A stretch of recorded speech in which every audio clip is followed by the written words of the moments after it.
What if the last thing you say before you fall asleep shapes how your mind thinks while you sleep? Not just spiritually, neurologically. Most people end their day scrolling, worrying, replaying conversations, or thinking about everything that went wrong, and then they wonder why they wake up anxious, heavy, or mentally exhausted. But here's what many people don't realize. Your brain does not simply shut off when you sleep. It continues working, processing, organizing, reinforcing. And what you feed it right before sleep matters more than almost any other moment of your day. This is why speaking scripture before sleep is so powerful, because you are planting truth at the exact moment your brain is most receptive. Let's break that down simply. As you prepare to sleep, your brain transitions into slower brainwave states, from beta, active thinking, into alpha and theta, relaxed, suggestible states. This is the same state associated with deep reflection and memory consolidation. In this window, your mind becomes highly impressionable. Whatever you focus on begins to settle deeper.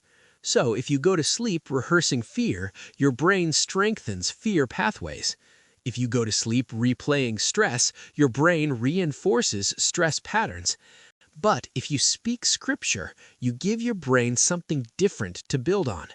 In Psalm 4:8, David writes, "In peace I will lie down and sleep, for you alone, Lord, make me dwell in safety."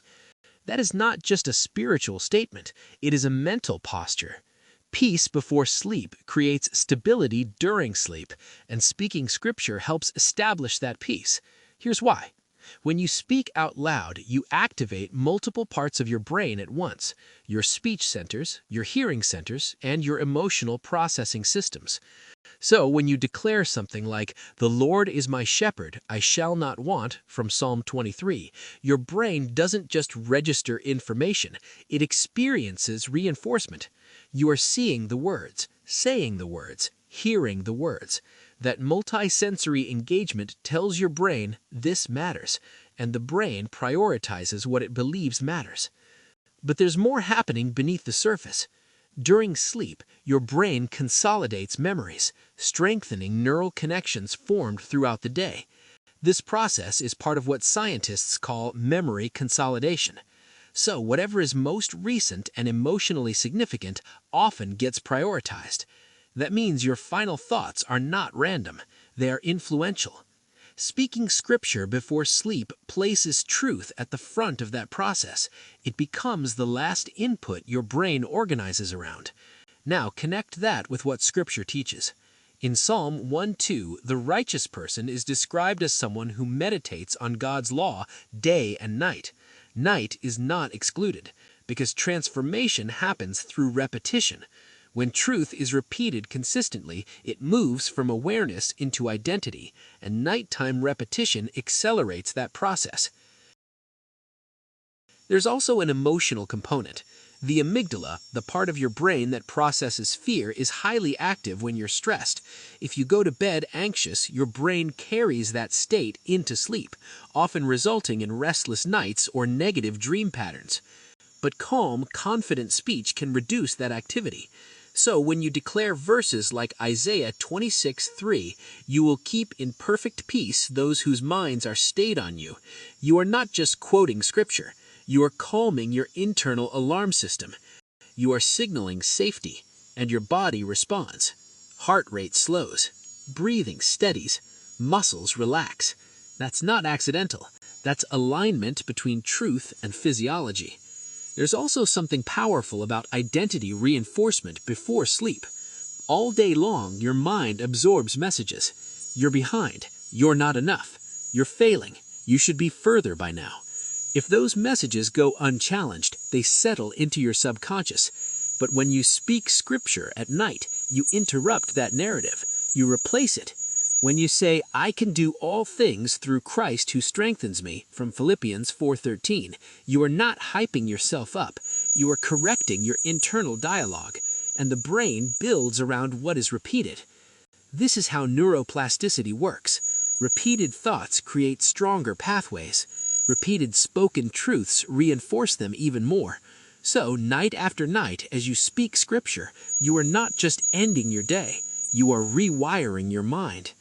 But there's another layer most people miss: spiritual awareness. In Psalm 16:7, David says, "Even at night my heart instructs me." There is a sense in which your spirit remains active even as your body rests.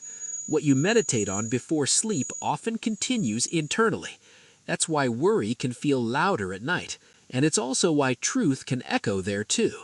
When Scripture is the last thing on your lips, it often becomes the quiet background of your mind, and over time, that changes how you wake up.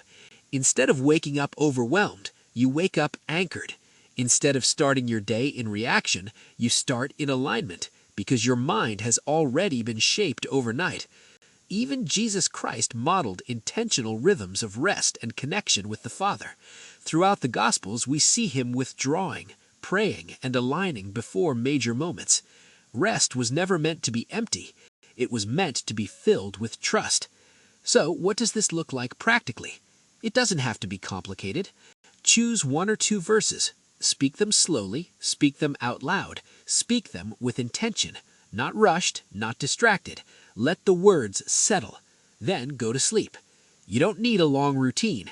Consistency matters more than length, because over time, those repeated declarations begin to shape how you think, how you feel, and how you respond. So, what makes speaking Scripture before sleep so effective?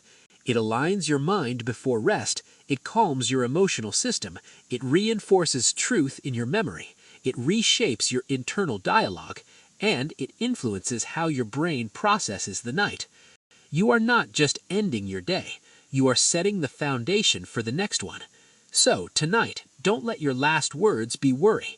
Don't let your final thoughts be fear. Replace them. Speak truth, and let your mind fall asleep anchored in something stronger than your circumstances. Because what you plant at night, you often live out in the morning.